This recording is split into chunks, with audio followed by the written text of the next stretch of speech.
नमस्कार, लोकसभा टीवी में आपका स्वागत है। मैं हूं इरशाद अली। तो आइए शुरू करते हैं खबरों का सिलसिला, मगर उससे पहले सुर्खियों पर एक नजर।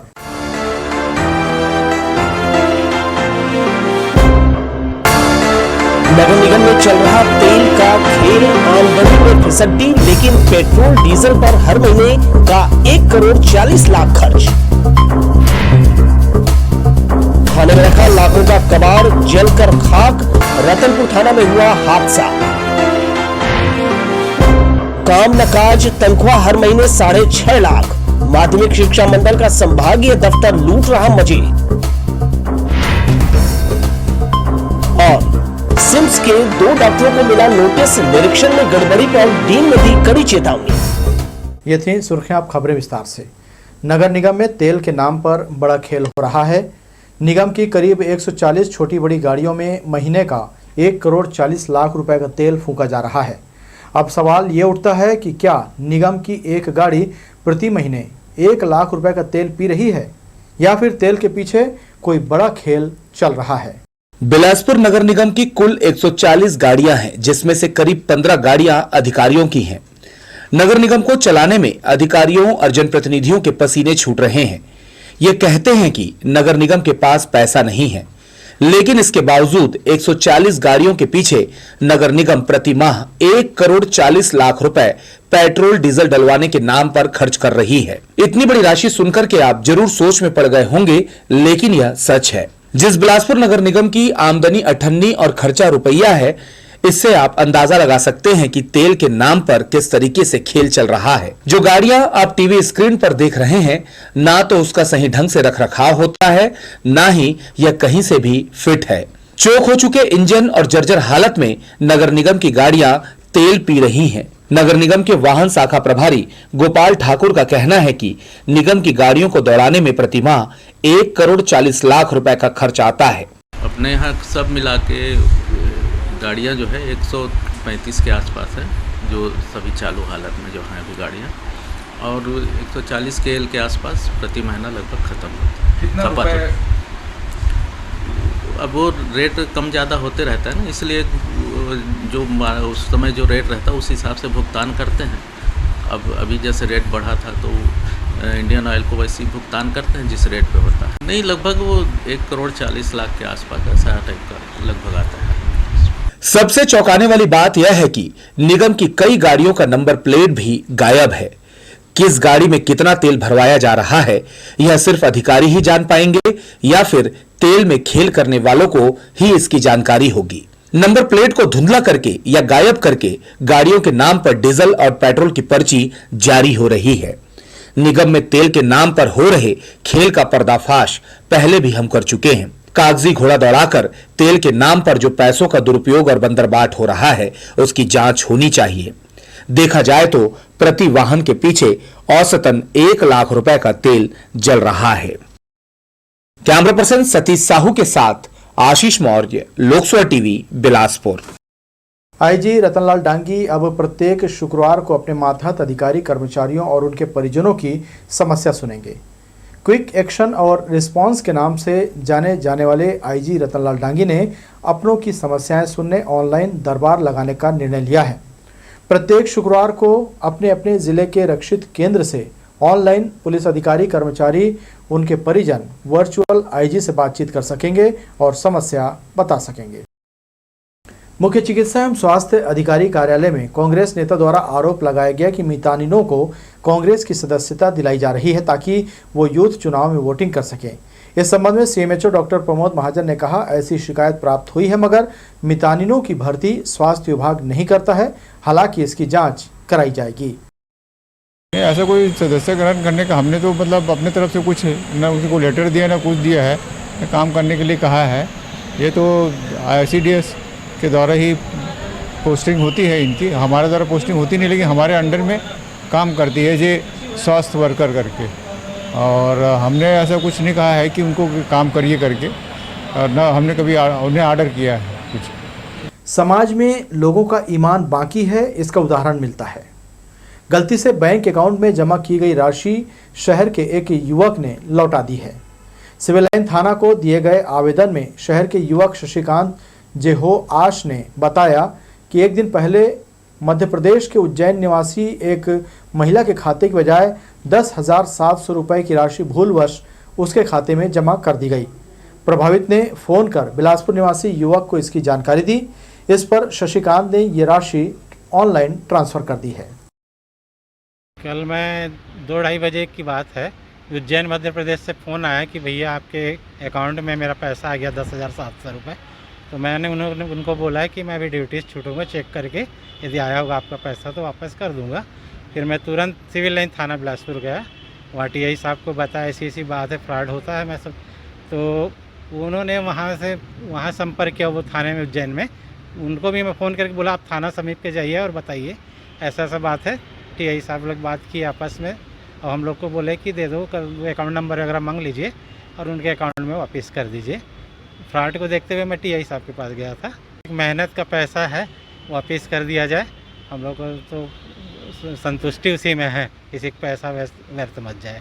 बुधवार की दोपहर रतनपुर थाने के पीछे खड़ी जब्त वाहनों में अचानक आग लग गई।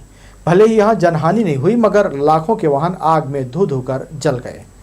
अचानक आग लगने से कुछ समय के लिए रतनपुर थाना परिसर में अफरा तफरी की स्थिति निर्मित हो गई। आग कैसे लगी ये अभी जांच का विषय है। बुधवार की दोपहर अचानक कुछ लोगों ने रतनपुर थाना के पीछे धुआं उठता देखा। देखने पर पता चला कि कबाड़ में खड़े 2 पहिया वाहन और साइकिल में आग लग गई है। देखते ही देखते आग ने भयानक रूप ले लिया। आनन फानन में आग बुझाने उपाय किया जाने लगा, लेकिन तब तक आग पूरी तरह फैल चुकी थी। दूर दूर खड़े वाहन इसकी चपेट में आ गए। बुलावे के कुछ देर बाद दमकल गाड़ी यहां पहुंची और आग पर काबू पाया। आगजनी की घटना कैसे हुई इसका पता लगाया जा रहा है। माना जा रहा है कि गर्मी अधिक होने की वजह से यहां मौजूद सूखे पत्तों में आग लगी और इसके बाद ये पूरी तरह से फैल गई, लेकिन आधिकारिक तौर पर अभी इसकी पुष्टि नहीं हो पाई है। इस घटना में शरारती तत्वों का भी हाथ होने से इनकार नहीं किया जा सकता।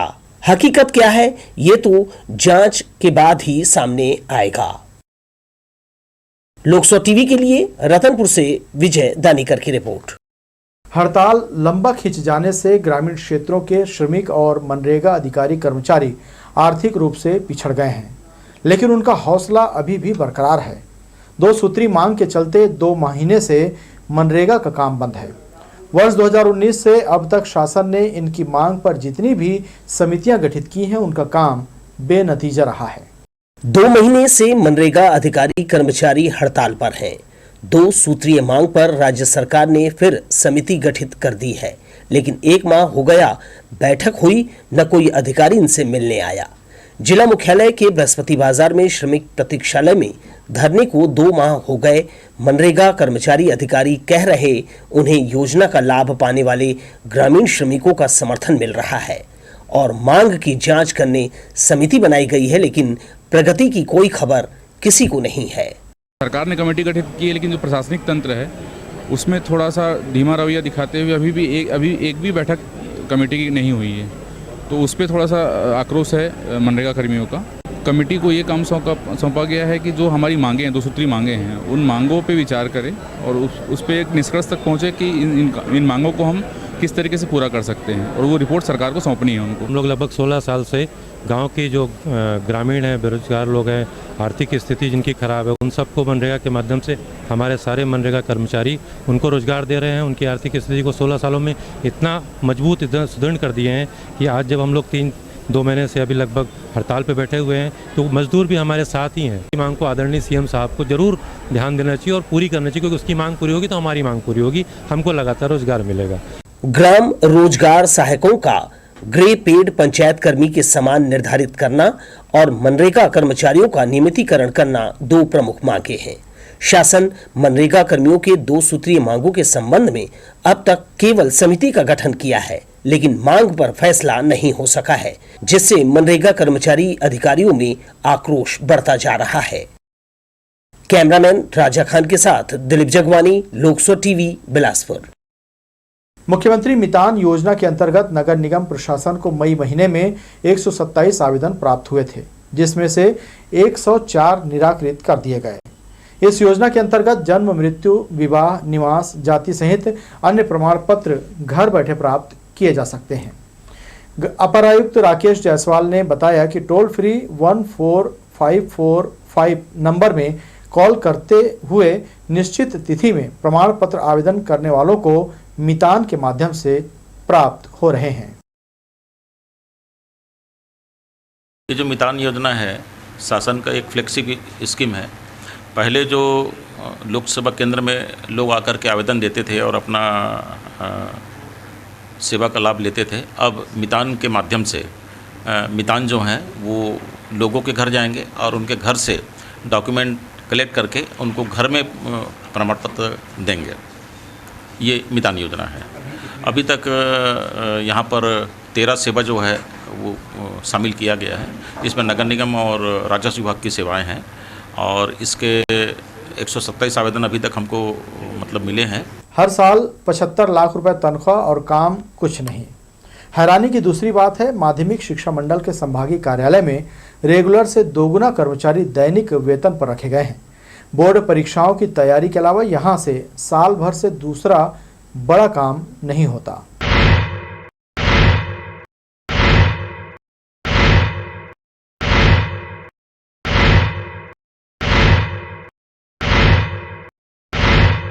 माध्यमिक शिक्षा मंडल का संभागीय कार्यालय कहने को 6 जिलों का जिम्मा संभाल रहा है, लेकिन हकीकत में यहां के कर्मचारी ठलहाई काट रहे यानी खाली बैठे हैं।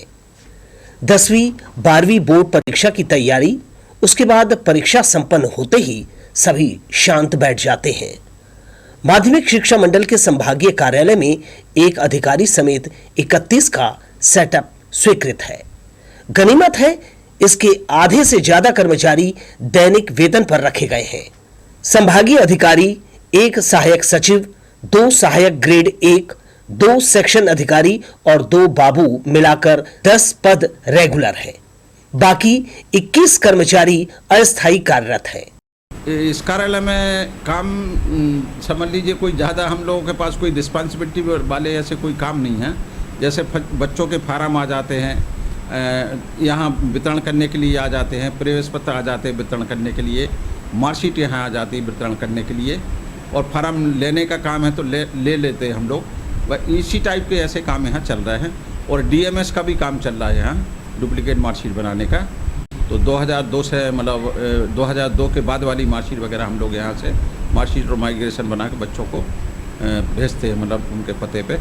स्थायी और दैनिक कर्मचारियों को मिलाकर हर महीने करीब 6.5 लाख रुपए तनख्वाह दी जाती है।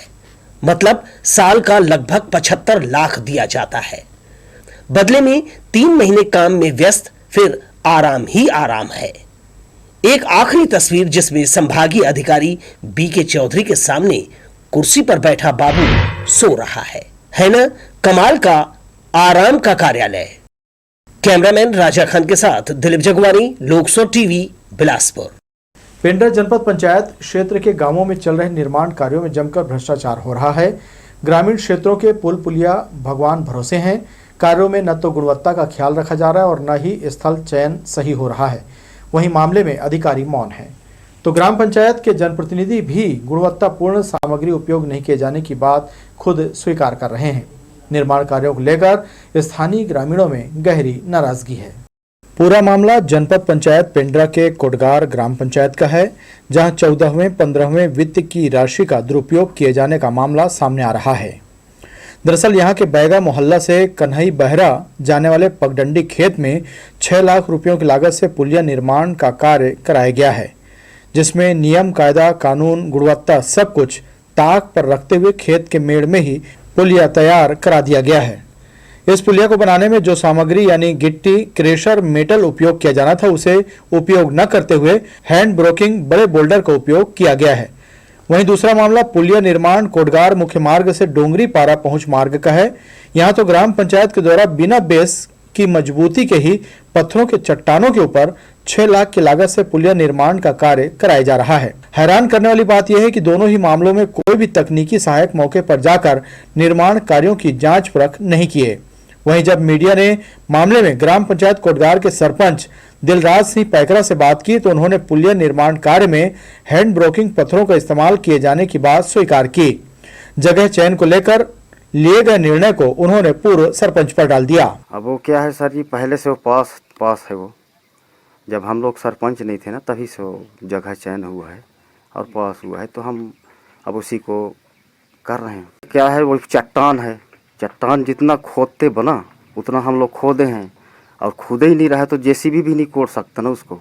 इंजीनियर भी फिलहाल के लिए तो हड़ताल में है, उसके बाद पहले आते थे। इसमें तो नहीं डाला है, इसमें तो नहीं डाले हैं हम लोग। मेड़ में बना है, मेड़ जैसे रास्ता है, अभी रास्ता सकरा है, उसको क्या है रोजगार गारंटी के पास ये होगा, फिर उसके बाद रोड बन जाएगा सीधा। बैगा मोहल्ला वालों को आने जाने के लिए परेशानी दिक्कत है। तो 30-35 थर है सर, ये तो बेस मारे तो भैया बह तो जाएगा पुल, ऐसे नहीं लग रहा कि बह जाएगा पुल। नहीं तो वो इंजीनियर लोग जानेंगे कैसे किए, क्या किए। कौन इंजीनियर आता है भैया यहाँ पर? नाम नहीं मालूम है। घटिया निर्माण कार्य सामग्री पुलिया निर्माण कार्य में उपयोग किए जाने और शासकीय राशि का दुरुपयोग किए जाने को लेकर स्थानीय लोगों में भी जमकर नाराजगी है, जो आने वाले दिनों में दोषी जवाबदार अधिकारियों और कर्मचारियों पर कार्रवाई को लेकर उच्चाधिकारियों से शिकायत करने का मन बना चुके हैं। रोजगार की बात नहीं, पूरे प्रदेश में 14-15 वित्त केंद्र सरकार की जो राशि आ रही है, सिर्फ उसी से निर्माण कार्य हो रहे हैं, और उस निर्माण कार्य में सिर्फ बंदर बाट हो रहा है, कार्य हो नहीं रहे। प्रदेश सरकार के पास पैसा है नहीं, बजट में प्रावधान नहीं है, तो सरपंच लोग केंद्र की जो राशि आ रही है औने पौने जैसा मन पड़ रहा है उसका बंदर बाट का आपस में कर रहे हैं। इसमें जांच होनी चाहिए। मेरा तो ये मानना है कि प्रदेश में केंद्र सरकार को 14वें वित्तवे के लिए एक टीम भेजकर इसका भौतिक सत्यापन कराना चाहिए। भौतिक सत्यापन पर ही वस्तुस्थिति पता चल सकती है, लेकिन अभी तक मैं ये देख रहा हूँ कि पूरे प्रदेश में 14वें और 15वें वित्त का दुरुपयोग ही हो रहा है। मामले में भले ही जवाबदार विभागीय अधिकारी प्रतिक्रिया देने से बच रहे हैं, मगर स्थानीय जनप्रतिनिधियों ने शासकीय राशि का दुरुपयोग किए जाने का आरोप लगाते हुए सभी निर्माण कार्यों की टीम बनाकर जांच करवाने की मांग प्रशासन से कर रहे हैं। लोकसभा टीवी के लिए गौरेला पिंडरा मरवाही से सुहेल आलम की रिपोर्ट। चंडीगढ़ में एथलेटिक्स फेडरेशन ऑफ इंडिया की वार्षिक बैठक का आयोजन किया गया, जिसमें Saint Xavier's group of school के प्रबंध संचालक जीएस पटनायक को सर्वसम्मति से vice president athletics federation of India के रूप में चुना गया। श्री पटनायक वर्तमान में उड़ीसा एथलेटिक्स संघ के अध्यक्ष पद पर कार्यरत हैं। उनके कुशल नेतृत्व में 65 शालाओं का संचालन किया जा रहा है। श्री पटनायक खेल और खिलाड़ियों को सदैव प्रोत्साहित करते हैं। शाला के सीईओ मुकेश सराफ ने बधाई देते हुए कहा कि इससे क्षेत्र में खेल के विकास को बढ़ावा मिलेगा। शाला के सहायक निदेशक ए सामंत राय ने भी प्रसन्नता व्यक्त करते हुए बधाई व शुभकामनाएं दी। Saint Xavier's high school Mungeli के प्राचार्य शुभेंदु मंडल ने बताया कि श्री पटनायक के उपाध्यक्ष बनने पर शाला परिवार में खुशी की लहर दौड़ गई है और सेंट जेवियर स्कूल परिवार के लिए ये अत्यंत गौरवशाली उपलब्धि है। उन्होंने श्री पटनायक को शुभकामनाएं प्रेषित कर खुशी का इजहार किया है।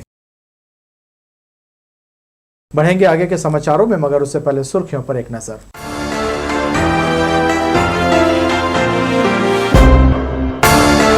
नगर निगम में चल रहा तेल का खेल आमदनी में फिसड्डी, लेकिन पेट्रोल डीजल पर हर महीने का 1 करोड़ 40 लाख खर्च। खाने में रखा लाखों का कबाड़ जलकर खाक, रतनपुर थाना में हुआ हादसा। काम न काज, तनख्वाह हर महीने 6.5 लाख। माध्यमिक शिक्षा मंडल का संभागीय दफ्तर लूट रहा मजे।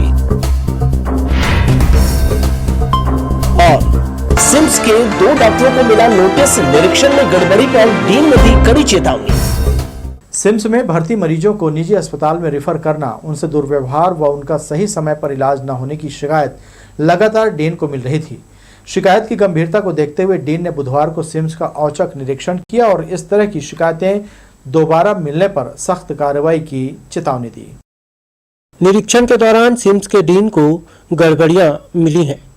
उन्होंने अस्पताल स्टाफ को सख्त चेतावनी दी और कहा कि यदि किसी भी तरह की कोई भी शिकायत मरीजों से उन्हें मिलती है तो कर्मचारियों को निलंबन की कार्रवाई का सामना करना पड़ेगा। निरीक्षण के दौरान उन्होंने रेडियोलॉजी विभाग के अनुपस्थित डॉक्टरों को नोटिस जारी किया। साथ ही सोनोग्राफी मशीन में हुई छेड़छाड़ पर एचओडी को सो कॉज पत्र भी थमा दिया।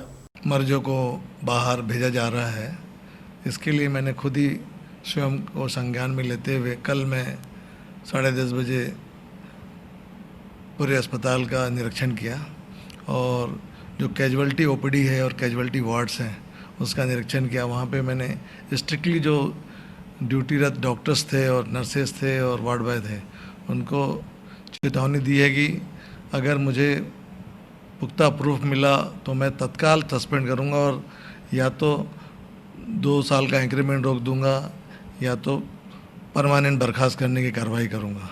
दरअसल दीन डॉक्टर के सहारे ने बताया कि उन्हें लगातार आपातकालीन सेवाओं और ओपीडी के डॉक्टर्स के द्वारा मरीजों को निजी अस्पताल में भेजने की शिकायतें मिल रही थीं।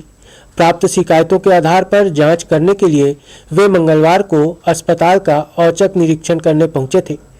निरीक्षण के दौरान उन्होंने ओपीडी और आपातकाल सेवाओं में जाकर डॉक्टर और सभी नर्सों को हिदायत दी है कि यदि किसी भी मरीज की भर्ती में किसी भी तरह की देरी या मरीज को भगाने या निजी अस्पताल में भेजने की शिकायतें अब प्राप्त होती हैं तो सीधे निलंबन की कार्रवाई की जाएगी।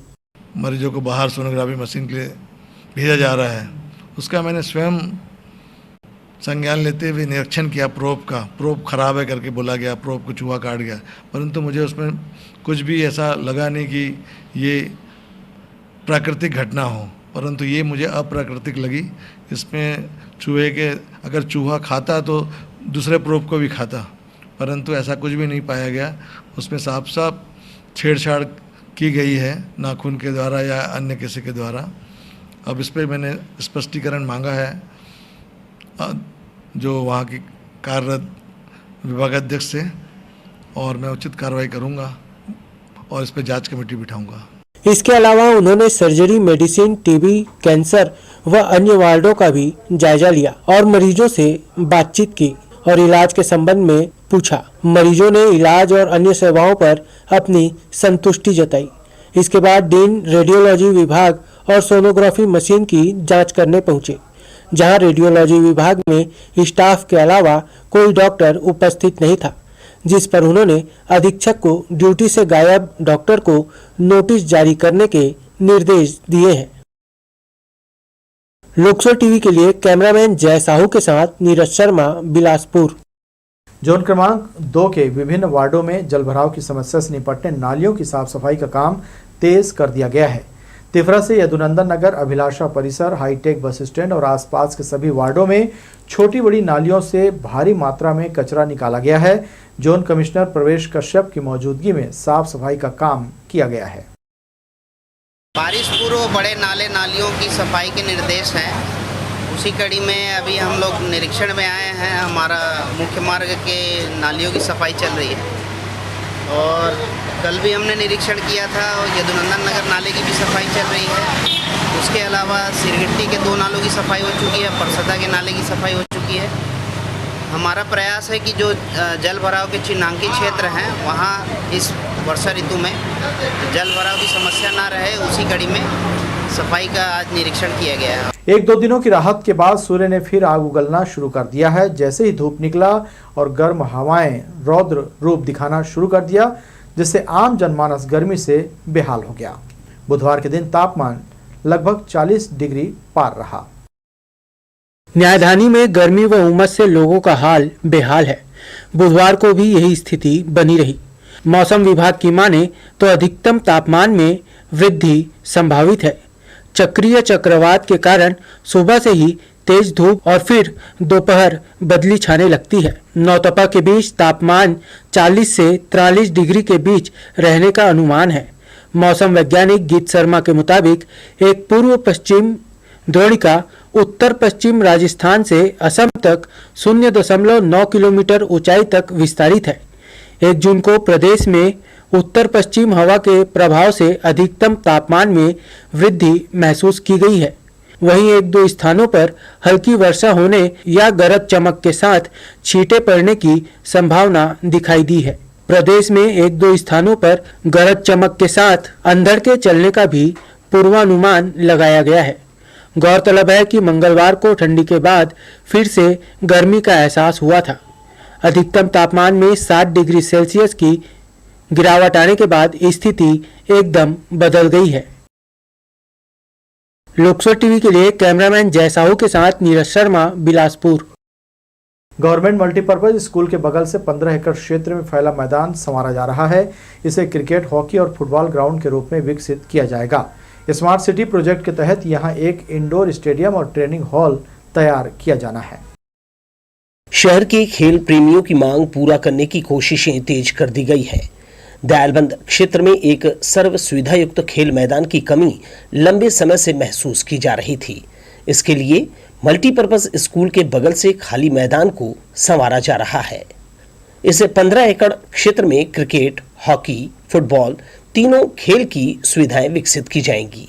इसके अलावा स्मार्ट सिटी प्रोजेक्ट के तहत एक बैडमिंटन कोर्ट, टेबल टेनिस की सुविधा भी मुहैया कराई जाएगी। मैदान के दूसरे हिस्से में खिलाड़ियों को ट्रेनिंग देने के लिए बड़ा हॉल तैयार किया जाएगा। स्मार्ट सिटी प्रोजेक्ट के तहत सारी सुविधाओं पर 14 करोड़ का खर्च आएगा। मैदान के चारों तरफ ड्रेनेज सिस्टम बनाया जाएगा जिससे बारिश का पानी नहीं भरेगा। कैमरामैन राजा खान के साथ दिलीप जगवानी, लोकसभा टीवी, बिलासपुर। लगभग 50 पाव देशी शराब के साथ सिविल लाइन पुलिस ने कोचुए को गिरफ्तार किया है। पकड़ा गया आरोपी अशोक सूर्यवंशी जो अवैध रूप से शराब की बिक्री करता है। पुलिस को सूचना मिली कि अशोक सूर्यवंशी देशी शराब बेचने एक टीन की पेटी में शराब रखा हुआ है। सूचना मिलते ही सिविल लाइन पुलिस ने आरोपी के घर में दबिश देकर 50 पाव शराब जब्त किया है। आरोपी के खिलाफ आबकारी एक्ट के तहत कार्रवाई की गई है। जो भी अवैध रूप से शराब की बिक्री कर रहे हैं उनके ऊपर कारगर कार्रवाई होनी चाहिए। उन्हीं के आदेश के परिपालन में कल सिविल लाइन पुलिस द्वारा तालापारा में अशोक सूर्यवंशी के खिलाफ में कार्रवाई की गई है और उसके पास से उसके घर में रखे 49 पाव के आसपास की देशी शराब जो है वो जब्त की गई है।